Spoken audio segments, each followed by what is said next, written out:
Reviews, and today the 2020 Advent Calendar of Christmas horror movies continues, this time with the 2017 entry Once Upon a Time at Christmas. Directed by Paul Tanter and also written by Paul Tanter alongside Simon Phillips and Christopher Jolly. And this movie starts out with a killer Santa invading the town of Woodridge, New York. And... okay. I need to pause. And we need to have a bit of a discussion about good, bad movies. This is going to be a little bit interesting. I'm actually going to kind of freeform this a little bit here. But the thing of it is, okay, this isn't a good movie. Cards on the table. This is not a good movie.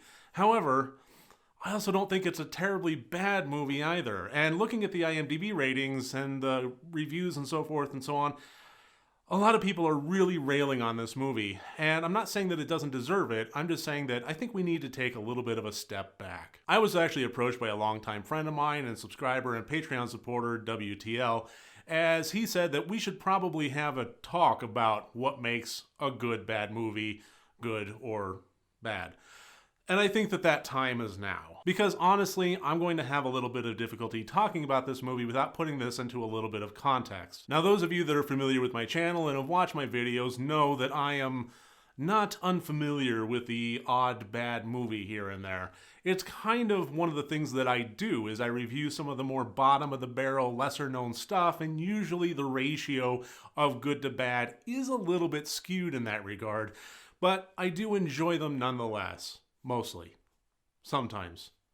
Often? Sometimes. I mean, I wouldn't do this if I didn't. Come on. But I think that we do need to just have a little bit of a discussion about the difference between a good bad movie and a bad movie.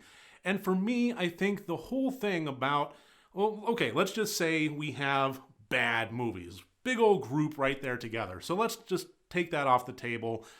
And, common denominator, let's put it aside and just talk about good and bad, knowing that we're already talking about bad movies. So what makes them good or bad? And honestly, in my opinion, that comes down to enjoyment. A movie can have the worst camera work, hammy acting, terrible special effects, people up in rubber costumes where you can see the zipper lines and so forth, or the fishing line hanging bats above the ceiling, and the whole bit. It can be an absolute train wreck of a production or post-production movie, or even pre-production. Let's just get right into the fucking writer's room. It could be a train wreck right from the word go.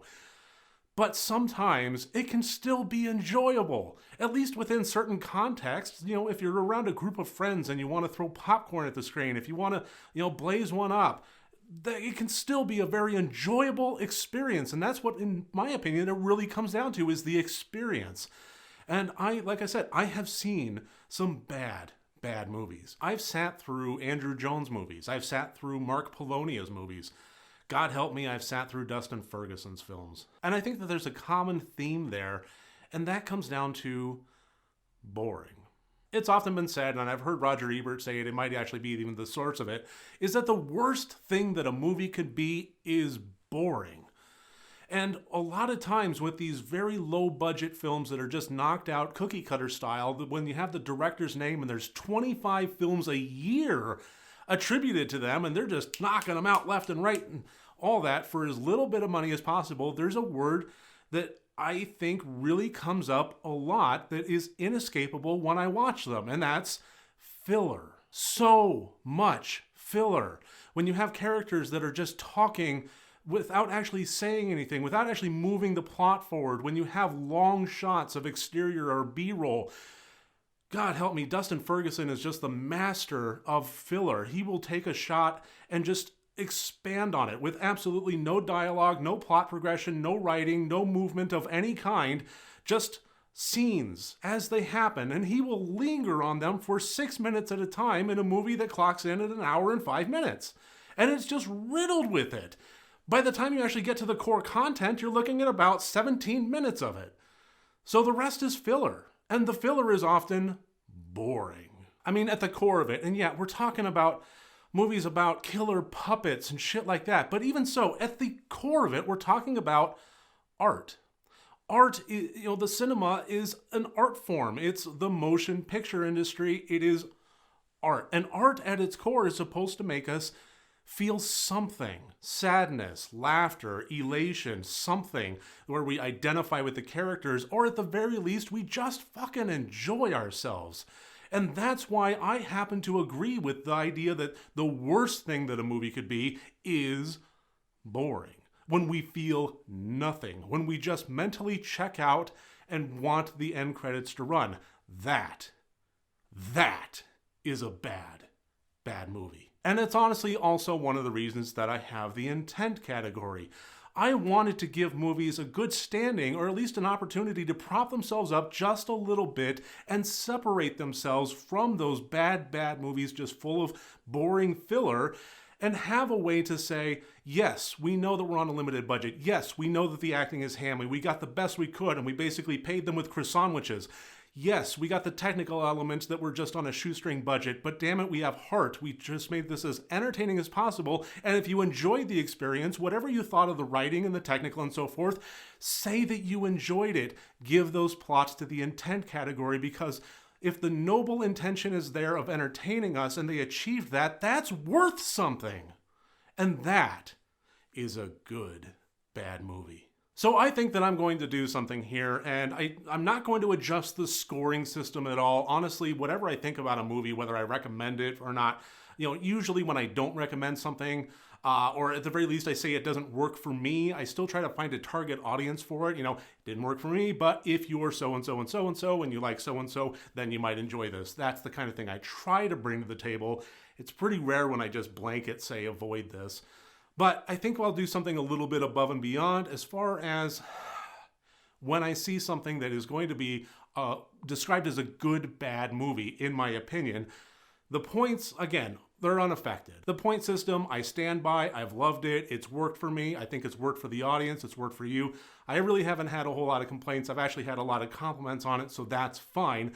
But I think I'm going to go a little bit more, and when I actually have something that is a good, bad movie, as in something that is enjoyable, something that can be laughed at, something that could be riffed on with friends, it's going to get the Rotted Reviews Good Bad Movie seal of approval. And so that being said, the 2017 movie, Once Upon a Time at Christmas, yeah, Killer Santa, Woodridge, New York, hammy as all get out, but it actually has a whole lot of heart, and it was entertaining through and through. If you try to pick this apart, you're going to have no end of a feast on your hands.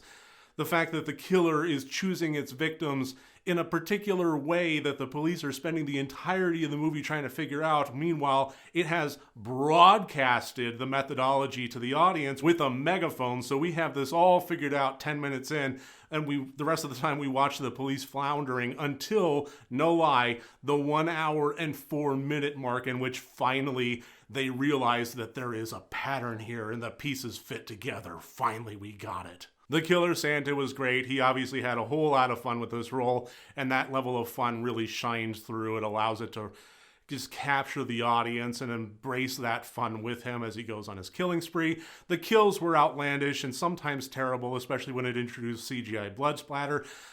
But even so, this is half horror slasher Christmas movie and half fugitive action hero police on their tail kind of movie. But even so, it was made for, from what IMDb says, $1 million, which if you're talking about something that is located in one isolated area with limited equipment, a couple actors, fine, $1 million will get you pretty far. But this movie actually had some real ambition to it. This was, if I could describe this movie in one word, it would be scrappy. This is not afraid to go outside, have multiple sets, multiple locations, just tons of different actors, all sorts of special effects.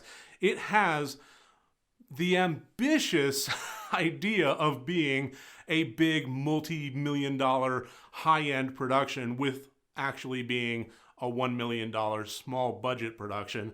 And I gotta say that for being locked into that budget, it actually pulled off what it was trying to do remarkably well. I've seen it done a whole lot worse. I've seen actors stand up against a concrete wall and try to pretend that it's a supermax prison.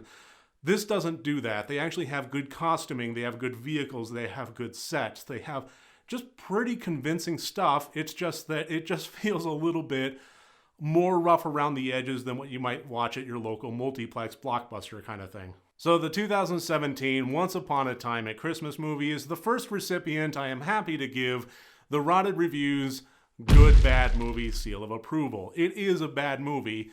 I still recommend it. So take that for what you will, and thank you for watching this. I really look forward to seeing you tomorrow on my next review as I review the sequel to this one.